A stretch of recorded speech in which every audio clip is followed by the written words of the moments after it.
Houston. Houston is the only major city on Earth that looks like it was designed by rolling dice on a map. A 30-story office tower, a taco truck, a 2-lane bungalow street, and a strip club, all happily sitting next to each other. And somehow, about 2.3 million live inside Houston's city limits, and the larger metro is about 7.1 million. So this maze affects millions. Welcome to Houston, the city with no zoning laws, no planning, and no idea how it ended up like this. At first glance, Houston looks like a never-ending suburban carpet. But look closer, and nothing makes sense. Some blocks have sidewalks, others have drainage ditches, and some have both, or neither. You can drive for an hour and remain in Houston the whole time, and still not reach downtown. Mostly because Houston has 2 downtowns, and both look like they were copy-pasted onto a swamp. So why is the city built like a glitch?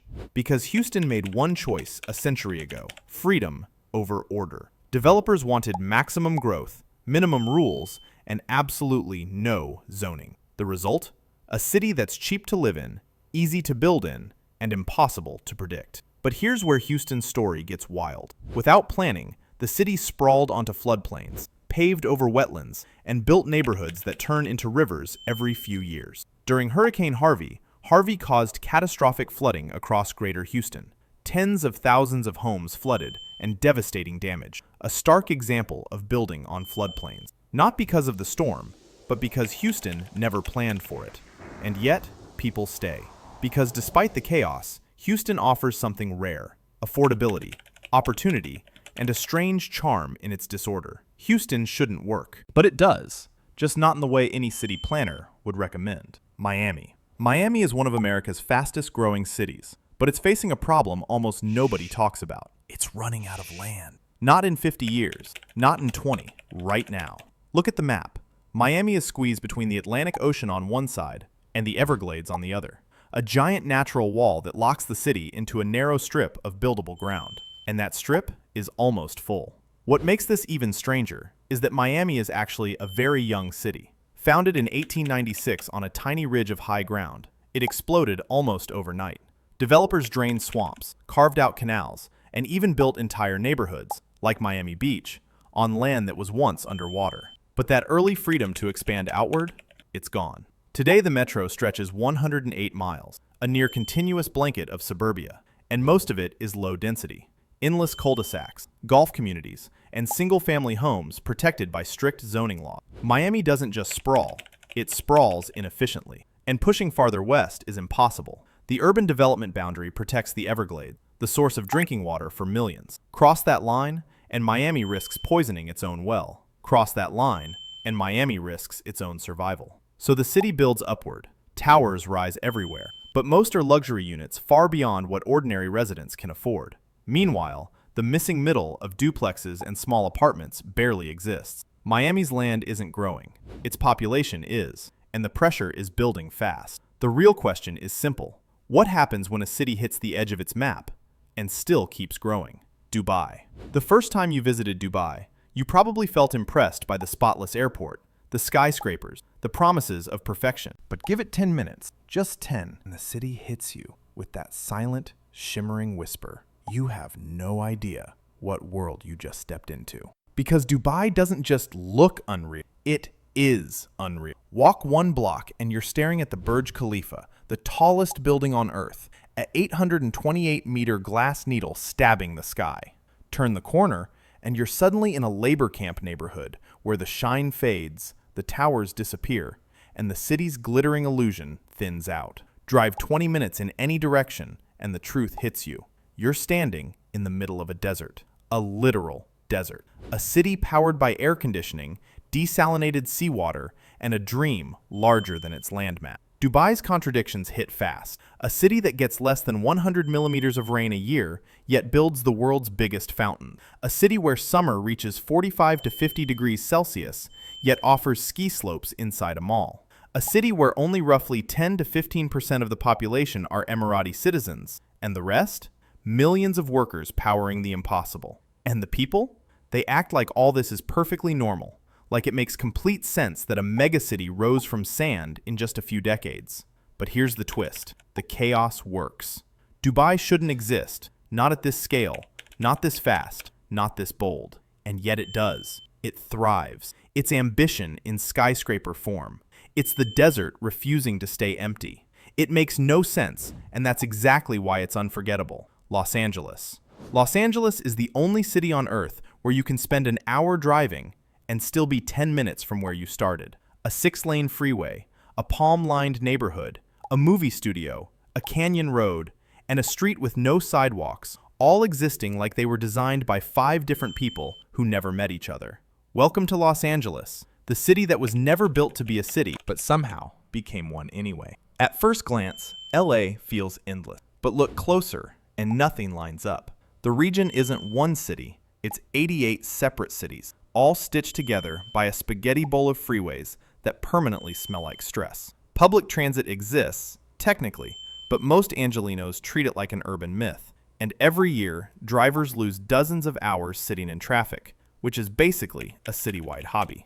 So why is LA designed like a maze with commitment issues? Because Los Angeles grew backwards. Instead of planning a city and expanding outward, LA expanded first, then realized, too late, it needed planning. The car became the default, freeways multiplied, and neighborhoods were built so far apart that daily life now depends on endless driving. And here's the twist. LA also built on canyons, fault lines, wildfire corridors, and flood zones. A city fighting fires in summer, mudslides in winter, and traffic all year round. Yet people stay, because LA still offers sunshine, opportunity, culture, and a dream that somehow feels possible, even when the city makes everything harder. Los Angeles shouldn't work, but it does, just not in the way any map suggests. Phoenix. Phoenix is one of the fastest growing cities in America, but it's facing a crisis far more serious than traffic or housing.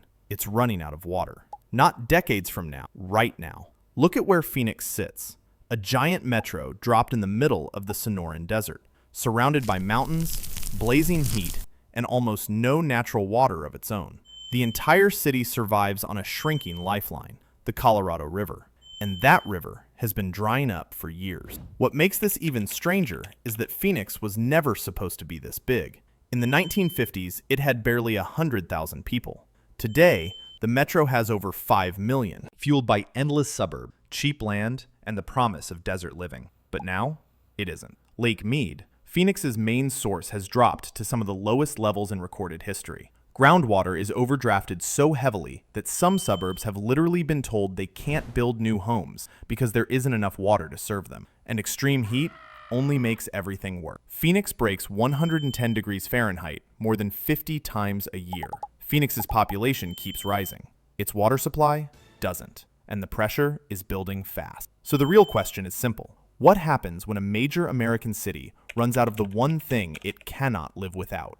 Mumbai. The first time you land in Mumbai, you think you understand it. The ocean breeze, the skyline, the glittering towers, it all feels like a grand, polished metropolis. But give it 10 minutes, or better yet, one local train ride, and the city hits you with a quiet, chaotic reminder. You have no idea where you just arrived. Walk one neighborhood and Mumbai shines. Skyscrapers, corporate hubs, cafes packed with energy. Turn a corner, and suddenly you're in a different universe. Narrow lanes, tin roof homes, street markets squeezed into every inch of space. Dharavi alone covers just 2.39 square kilometers, yet holds hundreds of thousands to nearly 1 million people. That's density beyond imagination. The world's extremes of poverty and wealth sitting almost side by side. But here's the twist. The chaos is the charm. The extremes, the grit, the energy, the planning failures, and the creativity that fills the gaps, they're all part of Mumbai's heartbeat. By every rule, Mumbai shouldn't make sense. Yet somehow, it does. It's messy, it's vibrant, it's chaos with a pulse, and that's exactly why it's unforgettable. Lagos. Lagos is one of the fastest growing cities on Earth, but it's facing a crisis almost no one outside Nigeria truly understands. It's running out of space and sinking at the same time.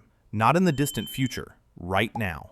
Look at where Lagos sits, a megacity built on low-lying islands, mangroves, and lagoons along the Atlantic coast. Much of the land wasn't meant to hold millions of people. Yet today, Greater Lagos is commonly estimated at roughly 17 to 21 million people. But Lagos doesn't expand outward the way other megacities do. It can't. To the south is the ocean.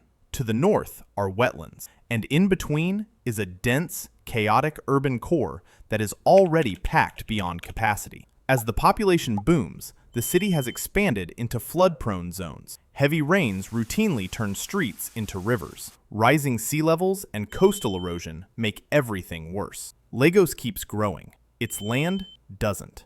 And the pressure is reaching a breaking point. So the real question is simple. What happens when Africa's largest city runs out of space while the ocean rises around it? Cairo. Cairo is the only city on Earth where ancient pyramids, collapsed sidewalks, medieval alleys, 8-lane highways, and half-finished apartment towers all exist in the same frame.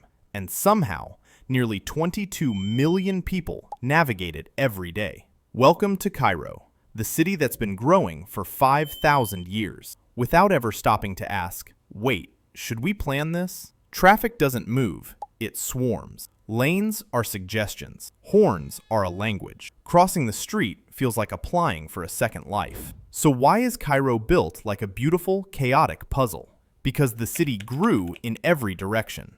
Upward, outward, and sometimes sideways, faster than any government could control. Here's the twist. Despite the chaos, Cairo works, thanks to its people. Egyptians reinvent daily life with creativity, turning balconies into shops, streets into markets, and traffic jams into social spaces. Cairo shouldn't work, but it does, powered entirely by the people who refuse to give up on it.